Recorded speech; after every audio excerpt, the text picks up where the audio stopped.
Hello and welcome back to the channel. We are here today with both my little 4x4s, the Range Rover L322 that I am keeping and my RAV4, and a new little present that I have bought myself which will be very useful for both of these cars. Well, that hasn't gone to plan. I've now got an amber warning light up on the dash.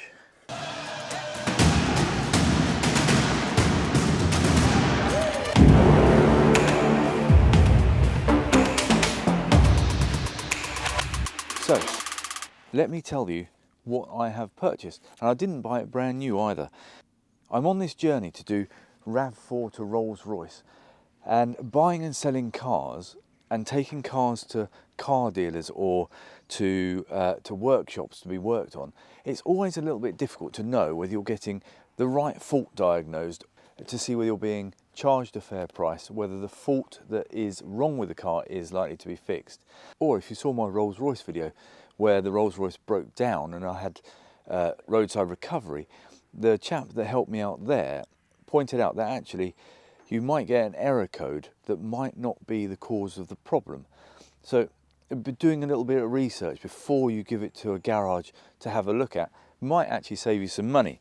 So I have bought, I think these are called OBD2 little bits of kit, and they are a little thing that looks like that. Now, you can get Carly, and this video is not sponsored by anyone. This happens to be I don't know if you can see there, a Foxwell. And I looked online. I didn't want to buy a Carly. It seems to be specific to a manufacturer. And if I'm doing RAV4 through some other cars, Range Rovers or whatever I have to buy, to Rolls-Royce, I'm going to have to put up with people saying cars are good and don't have any issues. But actually, if I can turn up and just plug this in, I can see if it's got any error codes that have gone away in the past. If I clear them and they come back, I know they're there to stay. Now, both of these cars have had some form of engine management light on at some point. This one did before I replaced the exhaust. It's absolutely fine now. This one did when I first had it, but for the last, I don't know, 18 months, almost 2 years, haven't had any issues with it. And actually, it's January 2025 now. I'm coming up to 2 years of ownership with this car, and I thought it would just see me through 6 months. But it's still going strong. Nothing to report really that is any issue with it, other than I've got a slight problem that's come up in the last week with a heated seat on the driver's side. Doesn't seem to be working anymore, which is a pain because it is quite chilly. I don't think it's going to throw up a fault code, if I'm honest, because it's nothing to do with the main running of the car. But I thought we would plug this in to both vehicles and see if any errors come up. This little Foxwell OBD2 reader, I didn't buy brand new. I looked on Halford's website, which is a automotive sort of service centre and car shop in the UK, nationwide, and they sell these from about £60 up to about £600 or £700, and I'm sure if you go for the professional versions they are much more than that. This seems to be about a year or so old because it's an NT510 Pro, and on the website of Halford's they're now up to 600 and NT670 Pros. But that's quite a high-end little reader. It's about £600, I think, on Halford's website. I found this on Facebook Marketplace for £45. I sent the chap a message and said, I'm passing your house later on today.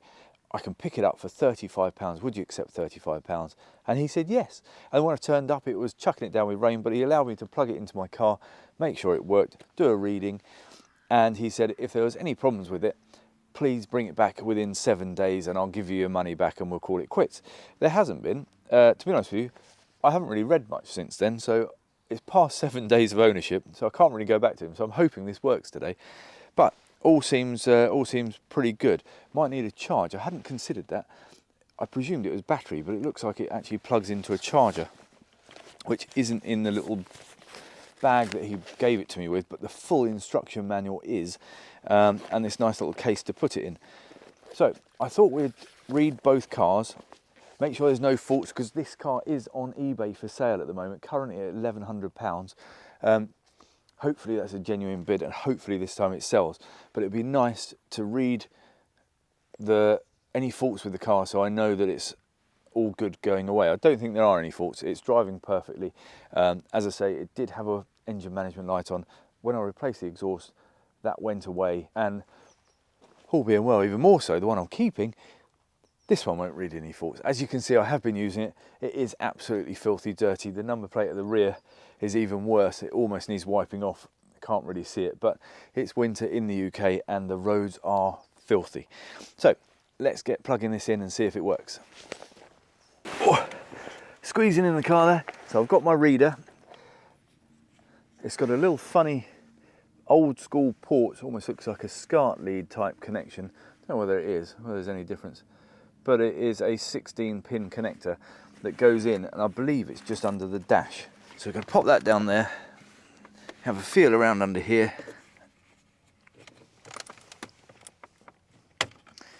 There's a little clip that I've just undone. So that was nice and simple. All in, all done. So as soon as I've plugged it in, the screen has come live. As I say, I'm not an expert in doing anything with cars. So the only time I've ever used one of these was the other day when I plugged this into this car to see if it was working. So I think we've got an option to set up or playback or reset. So we're going to click OBD2. I think I need the ignition on. So I don't know how well you can see this. It has come up with 0 fault codes. You can hear the bong because I've got the door open and the ignition on, which is a bit of a pain. I don't know how you get around that. So do excuse the bong, but it does say fault codes 0. So that's good, I think.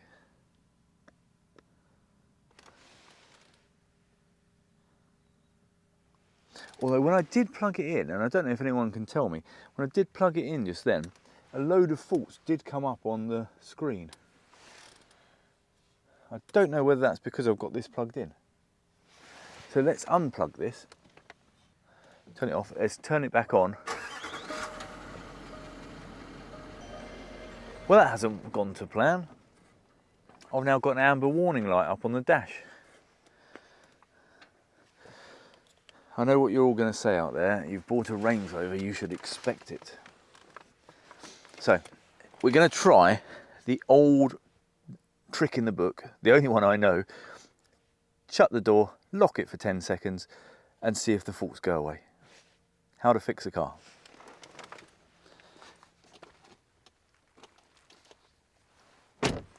So that was about 10 seconds. I locked the car, opened the door. I'm just going to fire it up now. And I do have a fault code now. Oh, this is annoying. This wasn't how the video was meant to go. We're going to run that test again and see what comes up this time. 1 fault code. So that's come up with a 7E8 and 7E9 fault code. So, time to get Google out. So that seems to be that it's coming up with a transmission range control A circuit. So whatever that means. So both are transmission linked and both fault codes have come up when I plug this in. And I wonder if plugging this in unexpectedly has caused them. So I'm just going to reset them. So I can go down and erase codes. Are you sure you want to erase them? Yes. Okay, erase done. So that's now cleared the warning light off my dash. So let's start the process again. So that's now loading data again. And do excuse the bong. It does go off after a minute, but turning the ignition on and off, it starts the bong again because of the door. So on this occasion, I think that was because I didn't quite have it plugged in properly, because I've taken it back out and given it a good shove in and trying to do it on camera and get it in the right place. I think that's why it caused a problem, because it was trying to read something but couldn't quite get it. It's now come up with no fault codes, which is really good. So, warning light is off the dash. No fault codes on the car, which is what I expected, thank God. I will keep you posted. If that light comes back on, I will let you know.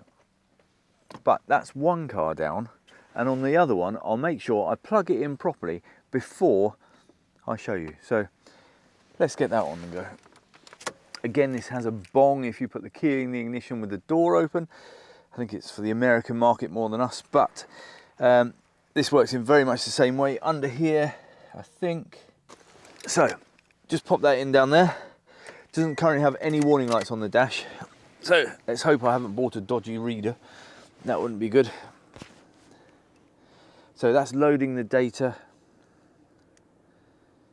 Comes up with loads of different things, KPW 2000, all this sort of stuff on the screen. No idea what it means. So, codes found 0, which is what I was expecting. So if we take this off, okay, unplug that. So just started the engine on this one, and no warning lights on the dash, unlike the Range Rover, and it's all good. Starts first time on the button.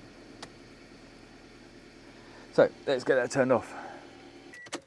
So I just wanted to share with you my new purchase, which caused confusion in my Range Rover, but I think, generally speaking, I think this is going to be a good little purchase for me, because if I'm buying and selling a few cars, to be able to go up to a car and actually read any fault codes it's got, it just helps out when you're buying a car to make a decision to see, you know, you get to see the owner if they're okay, if they seem genuine. Yeah, to be honest with you, I don't know an awful lot about cars, and mechanically, it's all a little bit beyond me. I'm sure if I learnt it, it would be all right, but I always just go with what garages and people tell me. But now I've got a little bit of power in my own hands, so that I can plug this in and see if a car actually has any fault codes. So I think for £35, that was a pretty good buy. So hopefully you've liked this video. Please remember to subscribe to the channel, hit the like button at the bottom of this video. That really does help the video, and I will see you in the next one.